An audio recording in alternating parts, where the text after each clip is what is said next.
नमस्कार दोस्तों, कैसे हो? मेरा नाम है शमशेर सोलंकी।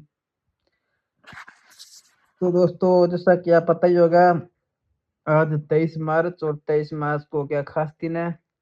आप सभी जानते हैं, बताने की ज़रूरत नहीं है मेरे हिसाब से तो। बाकी कोई ना, बता देते हैं। आज 23 मार्च ऐतिहासिक दिन है हमारे देशवासियों के लिए, हमारे लिए, सभी के लिए गर्व का दिन है, गर्व की बात है, क्योंकि 23 मार्च जिसे हम शहीद दिवस के रूप में मनाते हैं। शहीद दिवस के रूप में क्यों मनाते हैं?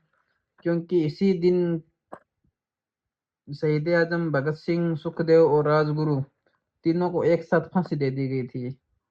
छोटी सी उम्र में देश के लिए कुछ कर गुजरने का जुनून, जज्बा, हौसला, उनकी जान की शहादत है। इसीलिए हम इसको शहीद दिवस के रूप में मनाते हैं। क्या जज्बा था उनका उन दिनों में, जो ब्रिटिश सरकार से भिड़ गए थे। क्योंकि उनके दिल में एक जज्बा था, आज़ादी, संपूर्ण आज़ादी। और इसके लिए उनको मालूम था कि कुर्बानी देनी पड़ेगी, बलिदान मांगती है आज़ादी। और उनको पता है, संघर्ष लम्बे पहले अपन हाथ उठाया कि हम देंगे बलिदान।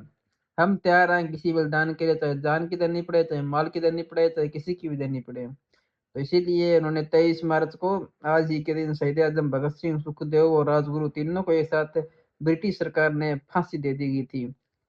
इसीलिए हम 23 मार्च को शहीद दिवस के रूप में मनाते हैं। क्या जज्बा था उनका, क्या हौसला था, क्या जुनून था देश के लिए कुछ कर गुजरने का। वाकई में आज हम आज़ाद हैं, घर पे बैठे हुए हैं, घूम रहे हैं, खा रहे हैं, खाने खा रहे हैं, जहाँ मर्जी वो कर रहे हैं, व्यापारिक छूट है, हमें सब कुछ छूट है। तो वो उन्हीं लोगों की देन है। शहीद आजम भगत सिंह, सुखदेव, राजगुरु, ना जाने कितने नौजवान युवा थे जिन्होंने फांसी को हंसते हंसते चूम लिया देश की खातिर।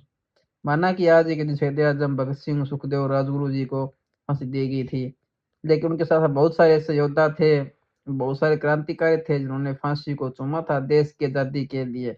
उनका बस एक ही सपना था, देश की आज़ादी, संपूर्ण आज़ादी।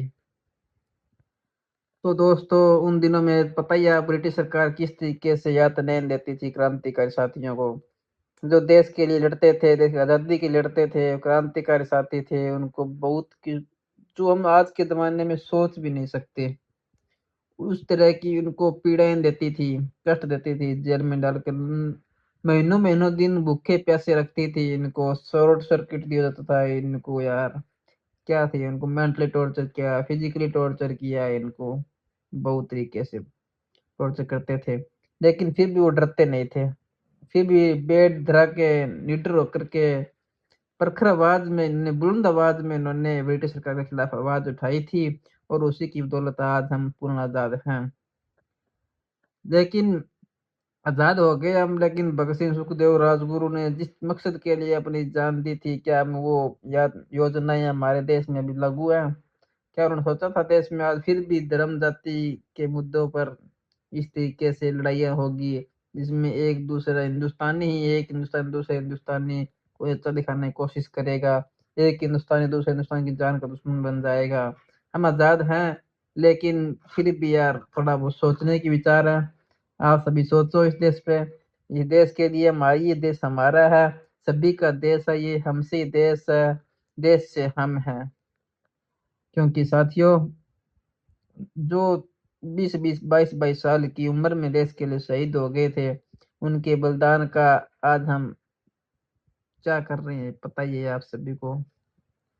तो ओके, शहीद आजम भगत सिंह, सुखदेव, राजगुरु अमर रहें, इनकलाब जिंदाबाद। उनकी योजनाएं थी, उनकी जो सोच थी, वो भी हमारे जीवन में हम लागू करें, तभी देश आगे बढ़ेगा। और हम यही उम्मीद करते हैं, आज के दिन हम संकल्प लेते हैं कि हमारा देश आगे निरंतर गतिशील और अनरुके लगातार प्रोग्रेस करता रहे, डेवलपमेंट करता रहे। जय हिंद, जय भारत, जय संविधान, जय विज्ञान, जय किसान। ओके, धन्यवाद साथियों, खुश रहो, जय हिंद।